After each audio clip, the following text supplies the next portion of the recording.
I'd like to introduce Victoria Cortines. She's the Procurement Administrator in the Procurement Operations Division at the City of Tucson's Department of Procurement. This sounds really loud to me this time, and the other one wasn't. She has over 21 years of public procurement experience, including design, construction, goods, and services. Victoria is responsible for various procurement programs, including contract administration, the small business enterprise, disadvantaged business enterprise, programs, P-card, data space and contract and related acts, contract compliance, and accounts payable.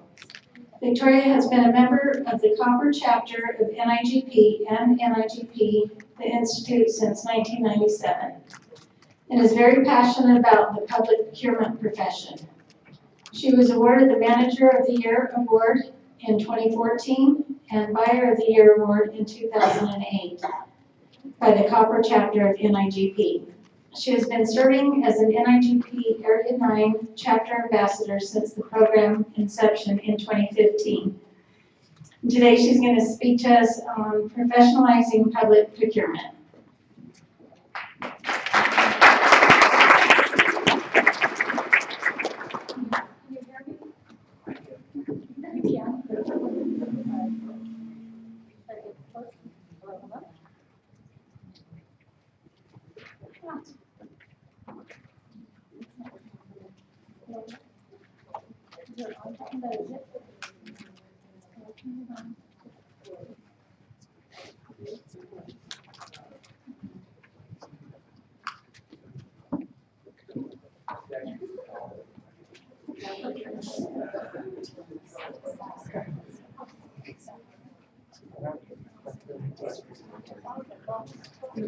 Hello, hello. Yep. There we go. I'm going to put down here because otherwise I will mess with it and mess it up again. Thank you very much. As introduced, we're going to talk about professionalizing the procurement profession. And what a great segue from Chris's presentation. It is great to hear that states are being collaborative. Our Arizona state we've had mixed CPOs in the past. So it's great to hear that Utah State is really wanting to work with your chapter as well as other procurement organizations. And NIGP has never felt that we are competing. We are an add-on. We value add. So I will be going through what it takes to be a professional profession. But as your Area 9 chapter ambassador, I'd be remiss if I did not share benefits that you have. So let me start by asking, I'm assuming all of your chapter members, and if you haven't gotten your registration in, please get it as soon as possible. Oh, I lost his pen.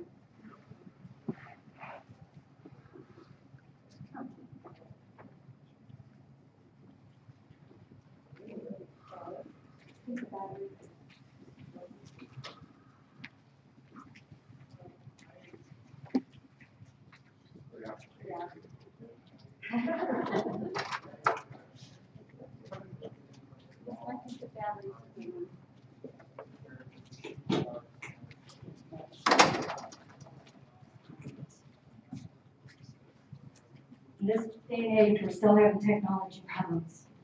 It's all about batteries. Are you putting my presentation up? We're trying? Okay. All right, well, I'll get started. And many of you have the slides in front of you. Apparently, my copier stopped giving out staples. So there are more copies, they're just not staples. So we will provide copies for notes. So there are many aspects to professionalizing a profession. And when you think of attorneys, you think of law as a profession. as well as accounting, teachers. Those are all professions. When folks think of procurement, I recently heard the exact same thing from our agency. So in our agency, is that procurement's like a profession. It's just something you do. And it's like, okay, well, no. Just because we all buy cars, we buy houses, we make very important investments in our personal life, does not mean that we can automatically walk into the public arena and say, I can do this, because there are so many laws and rules. Go ahead and switch to the next. So for those of you, many of you, just like me, fell into public procurement. Chris said the same thing. Nobody starts in elementary school and goes, gosh, I want to be a government buyer. And but we want to change that. We actually want people to think that that is a very viable, exciting, and rewarding career field. As a public procurement professional, we serve the public. We're public servants. And we do that because we want to make a difference in our community.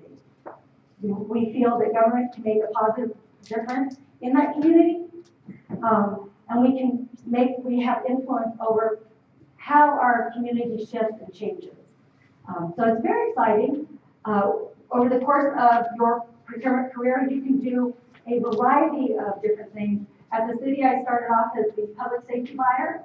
So I bought vehicles and guns and bulletproof vests and turnouts.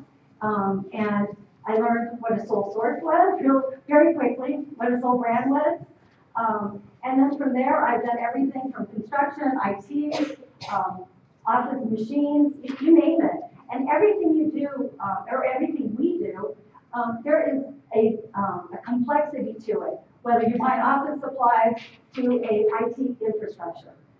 What you learn on one, you can apply to the next. And you just continue to build up your building blocks. And then everything is, the work is challenging.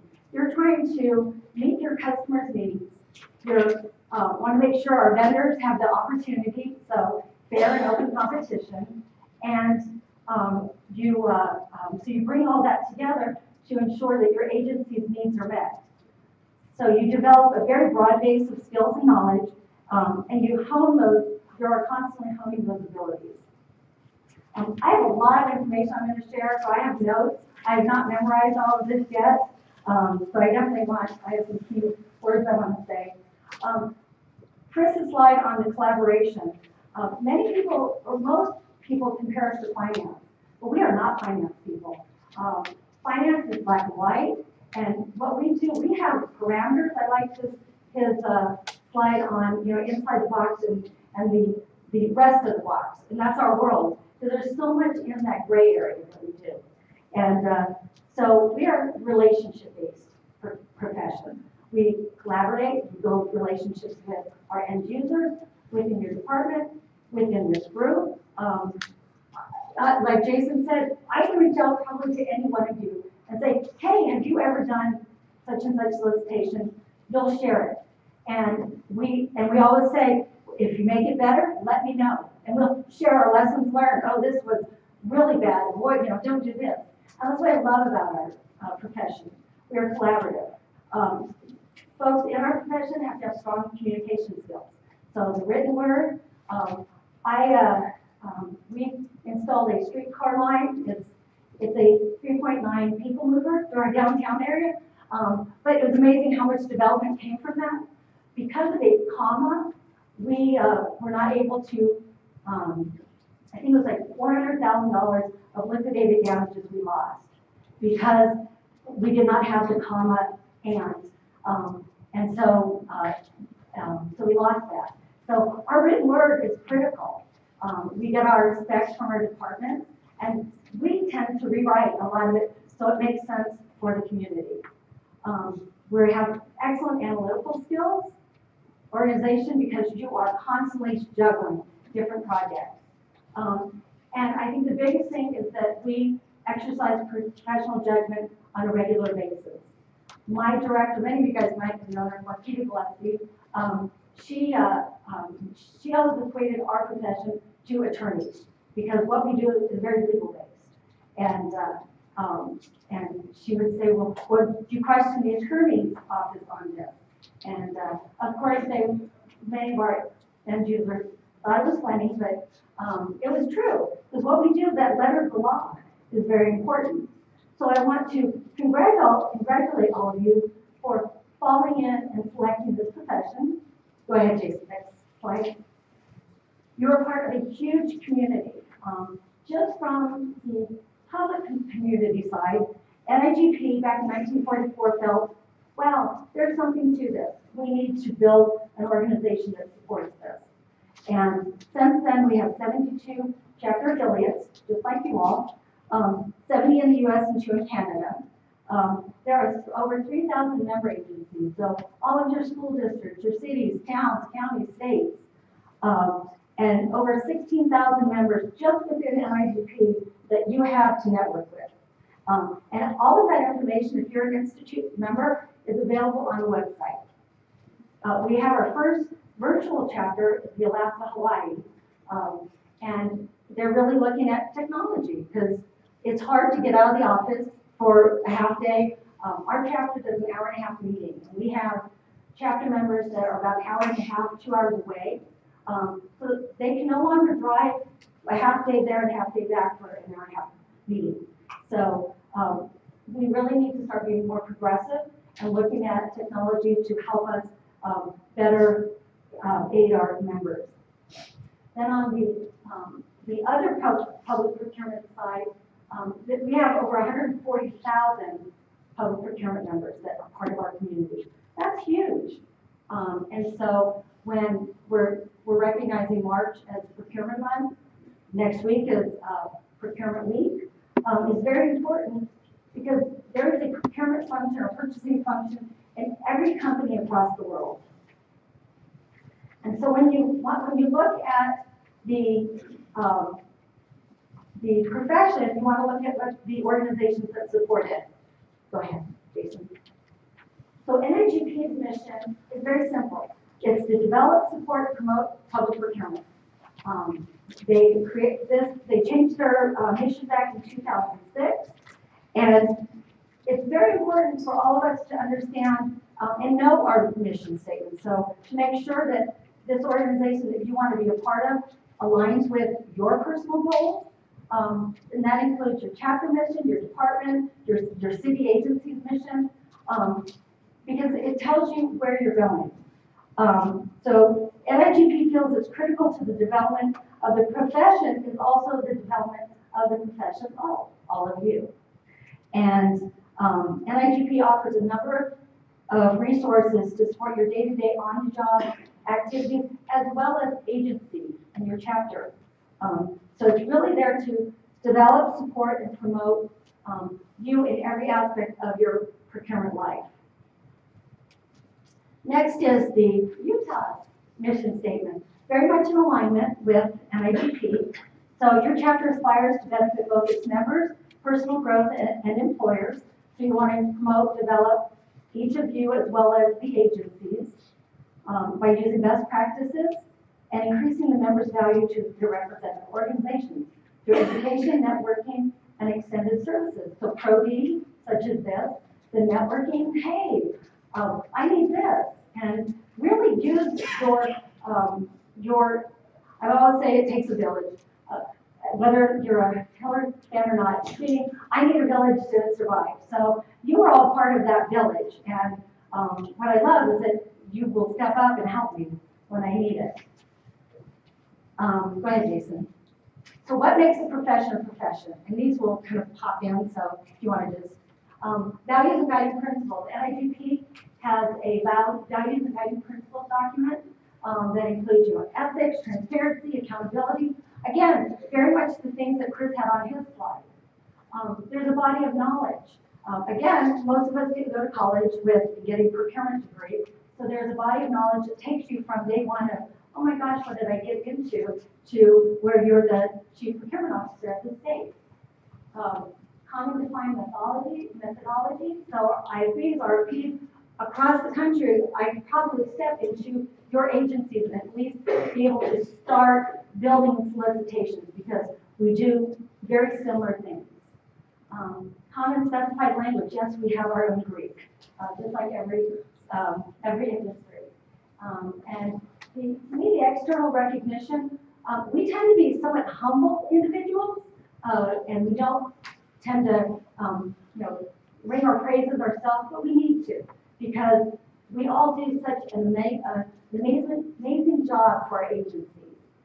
And the association, so NIGP, there's MPI, there's a variety of agencies out there that, again, support each other. It's not a competition, it's continually building. Go ahead and go to the next. So the public procurement framework.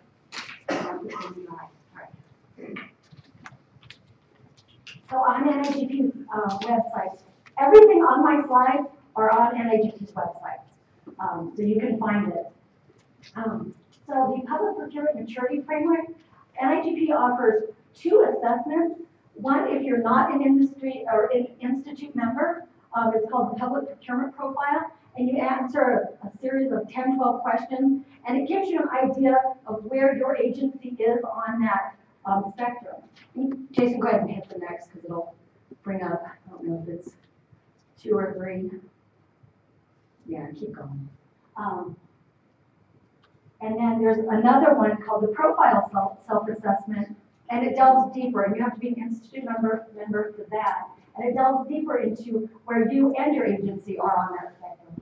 So many of us have worked for agencies that really had nothing. You're the one-man show. You walk in, and there's no policies, procedures, and you're winging it. You're trying to figure it out. And then the agency realizes, yikes, we're getting a little larger. Maybe we should have a sole procurement person, because typically that person is having many hats. So you start adding processes to help your customers understand, okay, if you want a widget, we need to do this and this and this. Through time policy, so the Utah Procurement Code, your own procurement codes if you're separate from the state. And then you start moving into more of that, what's considered ideal, a structured procurement office, to where you're more centralized, you control the spending. You can still delegate pockets of spending or spend limits to your departments based on your policies, procedures, but you've now centralized and you can control that spend, your spend analysis. Ideally, you move into that value add spectrum where you become part of the strategic team member on your executive leadership team. Our procurement director reported to the city manager's office, and so they had direct contact, and she was part of our executive leadership team. And ideally, they recognize that procurement is a true stakeholder. They bring procurement into budget meetings early on instead of afterwards, where, okay, this year I've got 5 construction projects and we need them done now. So ideally, you want to get to where you're a strategic partner at the table, and you know what spend is coming up. And you can work either with other agencies to develop a cooperative contract, or just knowing what your requirements are and not always rushing that clock. And so that's what the public procurement maturity framework tells us. It gives us a pathway that tells you where you're at and where you want to go. Go ahead, Jason. So kind of in conclusion to the strategic value that the professional is an ideal procurement environment includes procurement is part of the executive team. Procurement's placement within the organization, you're not a division of another department. You're your own department, and you report directly to the executive leadership. You have technology that allows you to spend wisely and to understand where your dollars are going, and being able to share that information with your taxpayers. You use your procurement authority. So again, your chief procurement officer has the procurement authority. We're very fortunate in the city of Tucson. Our procurement director has full procurement authority. Nothing goes before our mayor and council, the board. It's unlimited. So we never have that influence from the political arena. Now, they still try, and they want to know about contracts, which we're fine, in solicitations, and they'll meet in executive session so that it's in private. But they really do not try to run the procurement process. They really do respect that, which is nice. Another area that we tend to fall down on is the contract administration and management. We hand off that contract to the end user. We might do a kickoff meeting, talk about roles, responsibilities, but we're not involved until a problem comes up. And we really want to, and we're, as I was introduced, I'm in charge of a new contract administration program that we will actually audit, and we will work with our contracting staff and our end users to train them on how to manage contracts and what to look for to ensure you have deliverables, there's milestones, something that you can tie metrics to your contract's performance to. So we're just starting that. We're very excited. We audited our first contract. It was for armored car services, and over a period of 8 months, we found that we were overcharged by $2,700. And I see this going to be across the board in our agency. And it's very unfortunate. We've had a lot of turnover. You know, there's lots of new faces, which is exciting here. But we're all doing more. And so there's nobody that trains that next person. Many times we didn't even know that person changed until a contract comes up for renewal and we were being told, oh no, that's not the contract we have, it's so-and-so now. And in addition, they do 12 other things. So it's really just a product of where we've come from. And we, as public procurement professionals, need to insert ourselves and teach those end users on how to use that contract, how to make sure that they're authorizing invoices that are appropriate and not making changes without authority. Go ahead, next one. So another key component is continued education. So a degree is typically required within our profession. So there's university courses. When I was going to U of A, University of Arizona, go Cats, there was nothing in public procurement. There was human resource management, there was MIS, all part of the business finance. But there are more and more colleges that are now offering that. Once you get that formal degree, then NIGP courses supplement and they build on to take you down that professional path. And I always have to mention the NIGP webinars, which are free to institute members. There's 2 to 3 per month, and they're really great. I sign up for almost all of them and try to listen to one. And there was one I had no idea based on the title what it was. Well, it ended up being about the common grant rule, the federal government that was coming down, and we deal with a lot of federal money. It became so invaluable, and I just happened to have signed up and like, all right, I'll listen. And I'm like, oh my gosh, I need to know all this because there's significant changes at the federal level. So I strongly encourage you to sign up for those webinars. Even the introductory ones, I can always take something away, or it helps me. Oh, I'll use that in training of our new people. So always trying to better yourself on your skills. Going to the next one. Go ahead and hit it all the way. So this talks about the body of knowledge. So you start off with your academic degree, and as a public procurement practitioner, similar to what the previous slide, you're looking at continual professional development, the professional competencies, and NIGP uses this method to develop the body of knowledge. So they're continually looking at what are you getting in your formal education from the university college environment, and what do you need on the professional side. They survey, they'll do job analysis, they'll do salary surveys. When you get those surveys, please take them. They really do want your feedback. And some of them actually count as points towards CEUs. One of the salary surveys I took shows up on my NIGP transcript. So they really respond to them because they want your feedback. You're part of that community that they want to continue to develop, support, and promote.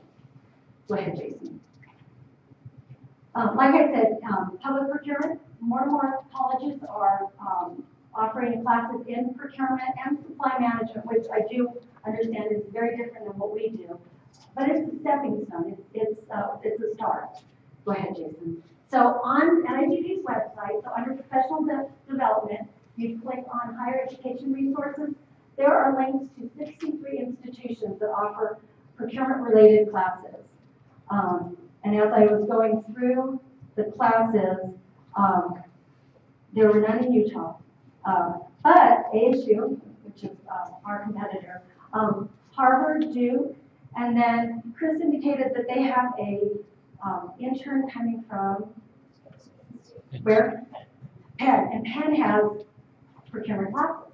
So there is no relationship between NIGP and these colleges. It's solely for information for you, and they're not being charged to be on the website. Go ahead, Jason. Now there is a partnership. So last year in Utah at Forum, which again, I'm just blown away that you as a small chapter, I come from a small chapter, I cannot imagine our chapter putting on Forum. I constantly tell Jason and Colette and all of you that because I'm just amazed because there is so much work, but it was so fabulous and I had such a great time. The last year at Forum, NIGP announced a partnership with Norwich University. They have an online program for both a bachelor's and a master's program, and they are allowing up to so many credit hours of your NIGP coursework to count towards your degree program. Very exciting. It's starting out 12 for your bachelor's and then 6 for your master's. Some fun facts about Norwich University. They are in Northfield, Vermont. They're the oldest military institution, and that's where the ROTC program started. So a university has been around for a very long time, and they have truly partnered with NIGP. So we're moving in the right direction. We're getting there. And so if you want information on that, it's on their website. And I also believe that Norwich University would come out and talk to you, because they did presentations at Forum last year. So that takes us through that formal education component. Now we're going to move into what you need from a professional development. Oh, sorry, I missed that slide. That's all right, I'm going to talk about that later, so go ahead. So NIGP offers many resources for professional development. And they're trying to be very conscious of your time. So they offer courses for every learning situation. If you're a great online learner, they offer the online classes where there's an instructor that leads it. I took the leadership and management course a couple of years ago, and it was instructor-led. You had to meet once a week online. You had a group that you worked with, you had a group project, very similar to other online programs. There are also independent studies, so you have X number of weeks to complete it. And they will give you milestone assignments, so you don't wait till the very last second to get it done. And then of course they also offer the face-to-face courses, very important. And again, it's all on our website. The NIGP course catalog, they've changed it a little bit to make it where it makes more sense. So if you're a brand new person in public procurement, what are the procurement basics? The introduction to public procurement. They have those on the solicitation process. So our ISB, RFP, best value, RFQs if you're in the design and construction arena. And then we have one specific to construction, which is a very different animal than goods and services. Negotiation all the way through certification to getting you ready for management and to advancing your career. Go ahead, Jason. So again, the online courses, they're 24, 16-hour courses. There are quizzes and contact hours. What's great about NIGP in the class you take through NIGP shows up on your transcript. So you do not have to keep copies of all those certificates, which is very troublesome when you're trying to recertify or certify. I recently did the CPPO, and trying to find all of that stuff is difficult. So it's nice that NIGP is able to keep that all on your transcript. Go ahead to the next one. Some of the online classes that are not specific to procurement, but helping you advance your career, becoming more valuable to your department, leadership-based classes, how to coach, the leadership and management, like I mentioned, project management. Chris mentioned that we're all project managers. We really are, because we're managing the whole process. We manage the people. the deliverables, we're making sure that we're hitting the milestones. We keep those projects going so that we're not in that black hole of procurement. Oh, procurement's got it. And then data management. For our leaders, data is so important. And how do you share what you do, your spend, your savings? And that's where we really show our value is those negotiated savings that you achieve on contracts.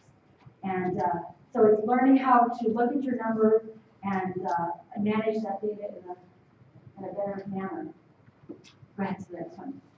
Again, webinars, I have to push this because I love them.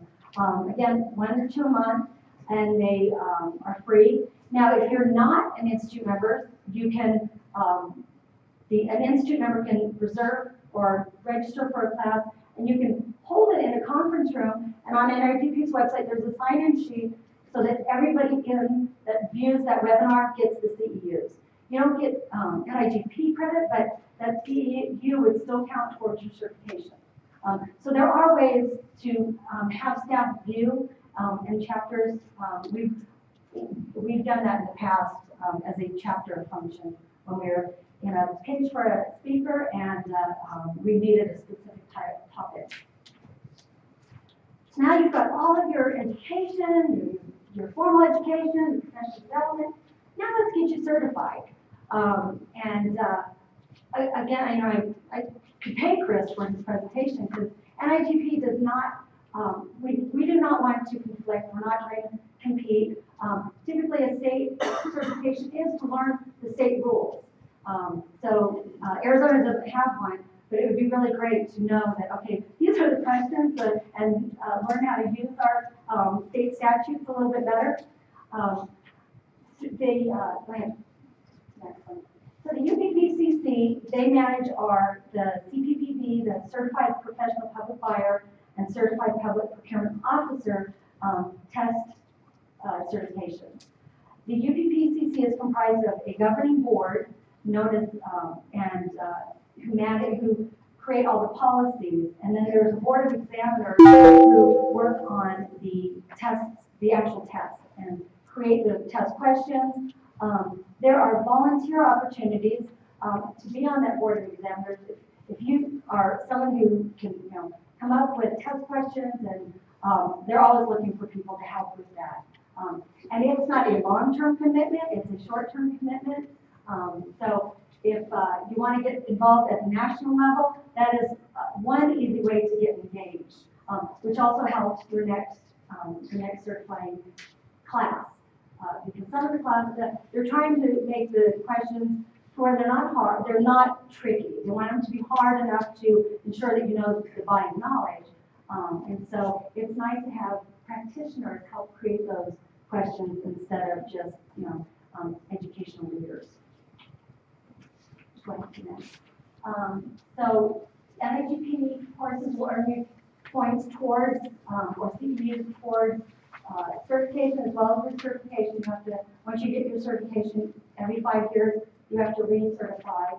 And with NIGP, you have to recertify in two of three different categories. And one is engagement in your profession. And that ties back into Jason's request for volunteers. There are lots of opportunities within your chapter that you can volunteer that's not a 1 year, 2 year commitment. They can be a short-term commitment that helping with the manager buyer applications and reviewing them, things like that. So talk to them if you want to get engaged and you're just not ready to make that huge investment. But there's lots of opportunities.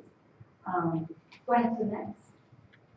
So the eligibility requirements. So a few years ago, NIGP, the UPPCC got a lot of flack because they increased the requirement for the CPPB to include an associate's degree. And it's, again, trying to increase the profession, the professionalism. A CPA, you would never consider a CPA not having a degree. An attorney, same thing. So most certifications require some type of a degree.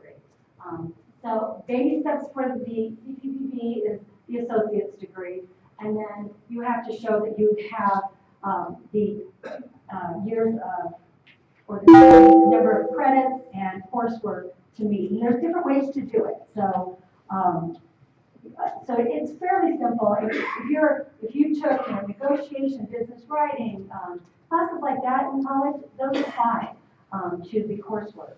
And then any NIGP class applies. You do have to have 3 years of public procurement experience within your last 10 years of procurement experience. Go to the next. The CPPO, now that's typically for managers because you do have to have supervisory experience, and so you need a bachelor's degree for that. Again, it's plus various ways of getting the coursework training. For the CPPO, you have to have 5 years of public procurement experience and 3 years of supervisory over that 10 years. And went to the next. So the certification process is interesting. Like I said, I just went through it. You have to do an application, and they have to vet you before you are eligible to test. Get your application in early. I don't tend to, so I was like right on the cusp.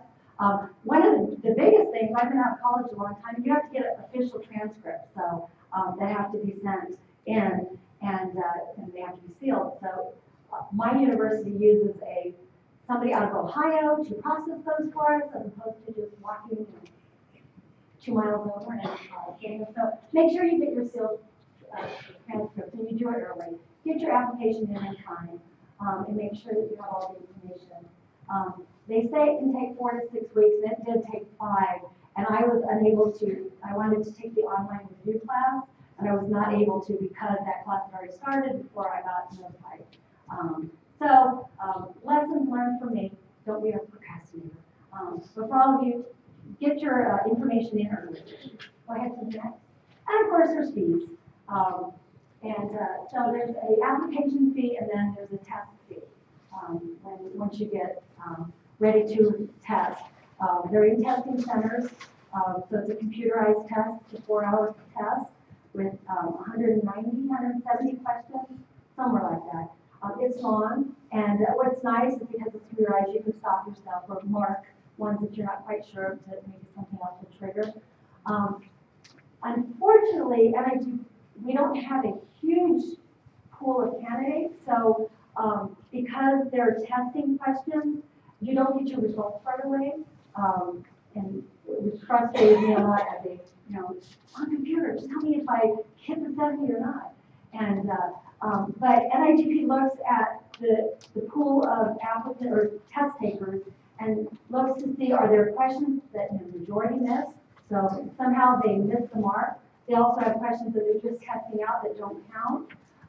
So it takes 6 to 8 weeks to find out if you pass or not. So that was my Christmas present this year. Very happy that I passed. And it is nerve-wracking, but very, very well worth it. For me, it's a personal goal to get certified, but it also tells your department, your community, you know what you're doing. I mean, people respect what is after our team. But it shows that you know the body of knowledge. You have really moved up on the spectrum of your professional maturity to where you're now certified and an expert. We'll never know everything. And I'm always amazed at some of the strange situations that still come up. But you're now confident of that you know the body of knowledge. There are on the website, there are lots of information. The recommended timeline is you start 5 months out to study, get your resources, get your books. They offer procurement flashcards. Many chapters will do study groups. Our Phoenix chapter, they allowed folks from our area to call in for the chapter review. So it was nice because she wasn't there. The study class she wanted to take was canceled. Not associated with NIGP, but David Nash, he's a fellow chapter ambassador in Florida. He does the question of the day, and he'll allow you to do it for like a year before certification. And he emails you a question. I swear that's what helped me pass the test, because he's sending you questions on the body of knowledge. Some are multiple choice, some are essay, even though your test is multiple choice. And he responds quickly. I mean, he'll let you know within an hour yep, you got it right, or try again. And he'll engage with you to say, well, I really thought that, and he'll explain why that's not the best answer. So if you're considering certification, sign up, just Google David Nash question of the day. It'll pop up. And he does it all on his own. He's retired, and he just likes giving back. So for those of you considering, I really strongly encourage you to do it. Get certified, because it is, sorry, lost my train of thought. Very rewarding for your agency as well as yourself. Now we get to talk about, so preparing people like to have fun. And so we get to celebrate ourselves. So NIGP has proclaimed March to be procurement month. Go ahead to the next. And we encourage chapters, agencies to hold open houses, invite special speakers in, do things to show the value you bring. We typically do a procurement open house in March, and it's only open to our customer department. And we highlight big projects we did over the years. We do a quiz that they have to go throughout the office to find what it means. Make it easy enough because they don't want to do it. But the department loves seeing their project up on the board. Oh well, so some water line that nobody sees, that it was huge to our community because it helps us deliver water. So departments love it. We have food. We do it for a couple hours, and then we're done. And then we have our school district in town, our largest school district. They do an open house. They invite the vendors, other agencies, same type of thing. Just talking about who they are, what they do, and sharing, their successes with them. So definitely encourage agencies to celebrate in my procurement month. Now Utah next week, you all get to celebrate procurement week. So the next one is the brainchild of myself and a fellow coworker. So for years, the cards go around, Sponsors Day, AA Day, and I totally support it. But every agency has a procurement function, purchasing function. Why is that not a thing? There's Teachers Day during Teachers Week. There's nurses. You run the gamut if you ever look at the calendar. So once we both became managers, we really started working on this. We contacted Hallmark first to say, hey, we'd like to create a new day of recognition. And despite popular belief, they do not create the holidays. So we got this very nice form letter that said it's either an act of Congress or a professional association. So okay, NIGP. And so we did that, and in 2012, we went to NIGP saying, we would like you to proclaim the second Wednesday of March to be Professional Buyers Day. And they didn't know what to do with that because they thought we were asking for them to put resources behind it. And no, the resources will be, people will do things. So after that, we're like, all right, we started a grassroots. So we did it the first year within our agency, and we did a chapter challenge throughout the country. And that first year, I think we got about 8 or 10 chapters and agencies to proclaim as part of their proclamation, procurement month, and then the second Wednesday is Buyer's Day. And so we're in our 4th year, and so tomorrow is Professional Buyer's Day. And so I want to congratulate all of you and wish you happy Professional Buyer's Day, a day early. We're going to have an ice cream social for our staff tomorrow when I get back. So, each year my co-administrator and I would create cards. The first year was superheroes, and we go way out, all out. I cannot wait until Hallmark has cards. Because I get to be here, my colleague Nathan is doing them as we speak, I think. So we do cards for them and then do something special, whether it's a gift or something normal, just recognizing the day and how hard they work. Because it's all of you that the day-to-day buying is what makes the difference. It's not me as a manager that I don't really impact the function anymore. So that's my day, or our day. So this year is on NIGP's website. I was very excited. So they actually have a banner on the website with the procurement month. So so next, I'm going to talk a little bit about NIGP. new chapter ambassadors. So I'm one of 3 chapter ambassadors. We have 2 in Arizona and 1 in California. My term will be ending December of 2019, and I'm looking for an excellent candidate to take my place. So if you have questions on it, consider it, let me know. But through NIGP, so my goal is to support the chapters and be that conduit between the chapters and NIGP. In the past, NIGP would send a board member every 2 to 3 years, but it didn't always happen. And so a lot of members don't even understand the connection between their local chapter and the national group. And so that's what we're here, that's what my role is to share the benefits, what we can do for you, and just be a face of NIGP for you. So we support the NIGP chapter, so Utah is one of 72 chapter affiliates. And we support and we promote the membership in the chapters, because you get local benefits as being a chapter member.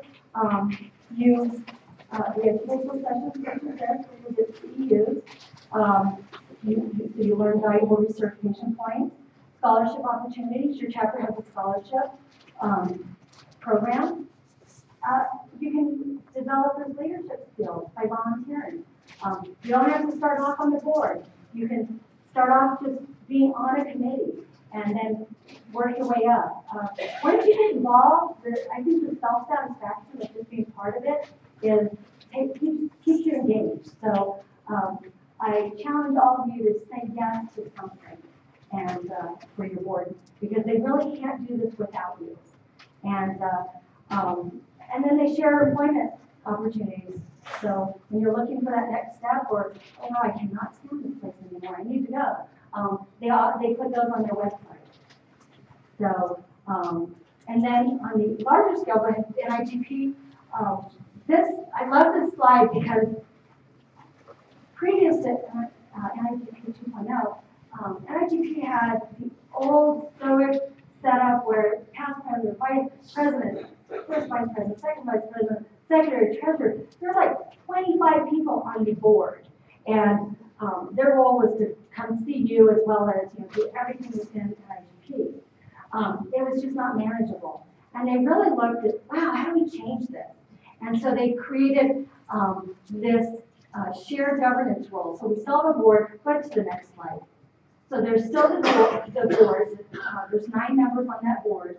And within that, they create all of the policies, the budget.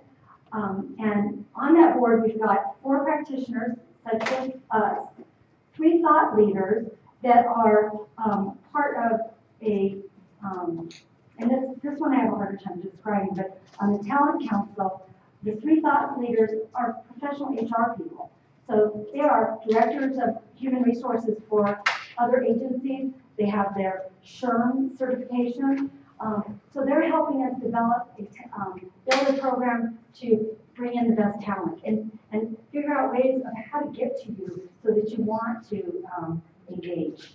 The board is self-appointed, so you submit an application and you go through a vetting.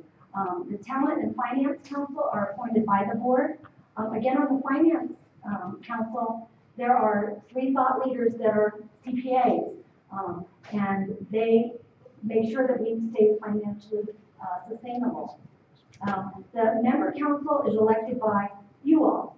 So when you get notification that there's a membership election, go through their bios and really look to who do you want representing you as on the member council, because they're creating the programs for you and the chapters. So really get engaged. Again, it's just a quick click and you submit it. They have at least 1 young professional, so that's going to be under 35. And the chapter ambassadors, we report up to the member council.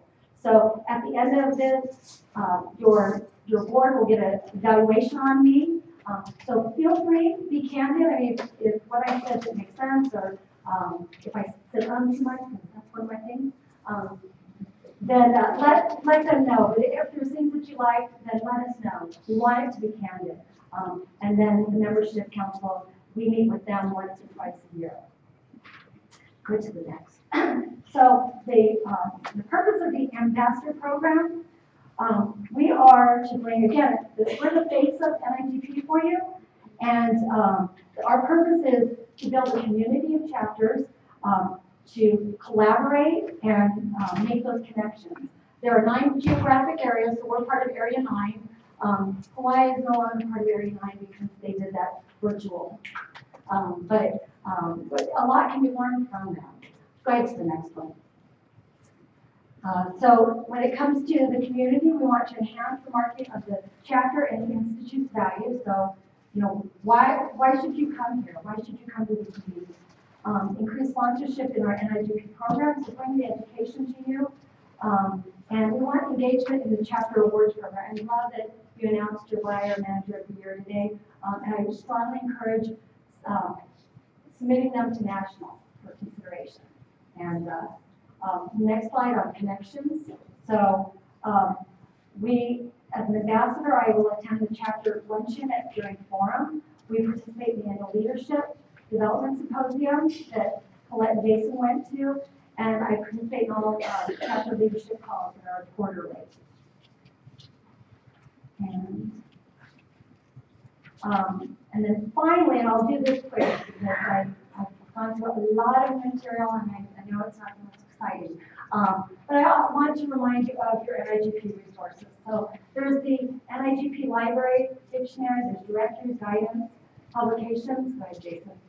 The NIGP library is one of our #1 accessed programs, and it contains thousands of sample solicitations. So if you're starting from scratch, you have something that you've never done before, you type in, water pipe, blah, blah, blah, and up comes a bunch of solicitations from agencies all over the country. There'll be bids, RFPs. 2 years ago, NIGP asked its members to go in and evaluate, and the membership went through every document in that library and rated it. So those that were rated low, because some of them have been out there 20 years, and we've changed a lot in 20 years, so those are gone, and the higher rated ones are left. So if you use a solicitation, please rate it, let us know what you thought of it.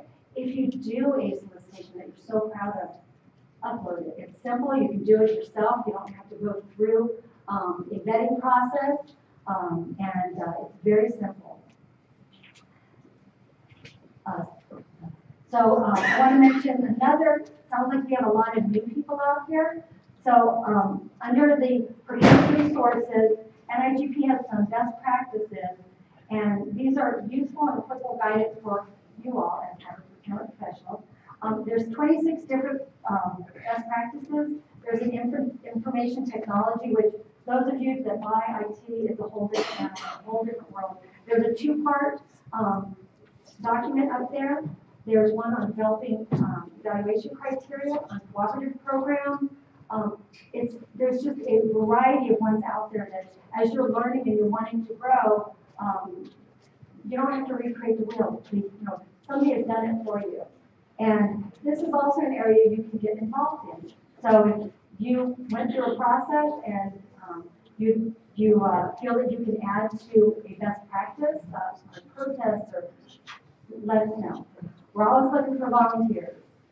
The next one is directories. So there's a lot of cooperative programs out there, and as we've done more with less, we're all looking to what's the best way to do contracting. NIGP has a link to 23 different cooperative programs. It's convenience only again. They're not approved or endorsed by NIGP, nor are they charged to be out there. It's just a convenience for you. You still have to go through the process of vetting it to make sure it meets your state and local regulations, but it's a one-click. And peer networks. This to me is the biggest one. How many of you use the Insight communities? Yay, there's a few. This is invaluable. It's like a blog, a communication. People are on it constantly, and if you have a question, people will respond very timely. I've asked questions on contract management programs, on federal requirements, a variety of things.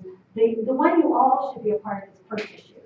And that runs the gamut of all of procurement related. There's one specific for construction, A&E, chapter leaders. So go out there. I strongly encourage you to go look, get yourself registered, set up a profile, and get engaged on Insight. Because you might not need the information, but you have information to share. And a lot of it's just looking for a sample document. Have you ever done X? And so I strongly encourage you to do that. It's also links to the chapters, member directives. So if you meet somebody at a class, you're like, just remember the last name, you can go into the directory and find that person and get connected. I also encourage you to register as an expert. So as you grow in the procurement field, again, we're a community, we need each other. If you're excellent in negotiation, contract admin, or there's a variety of topics that you would self-identify as an expert. And then that way, somebody newer coming up, if they need to be mentored, they have this list of people that they can go to. So strongly encourage you to fully register and get your profile as robust as possible on the website. I think that's it. Oh, no, again. So on your table, there's a flyer, it's a one page of your benefits, and it just tells real quick what, as an institute member, you get for your NIGP membership. When I went through orientation as a chapter ambassador, I was amazed at all of the information out there. And I've been an active member for 21 years. So there's a ton of information.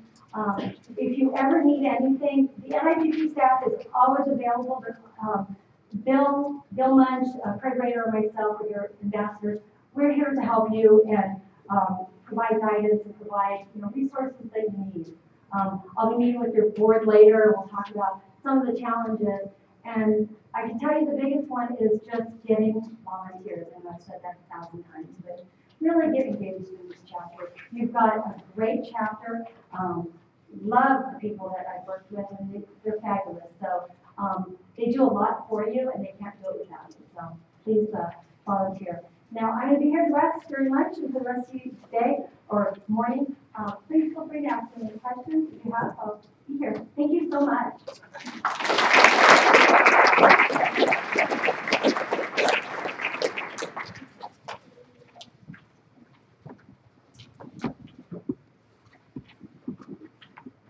I'd just like to thank you for coming, Vicki. Give you this certificate of appreciation.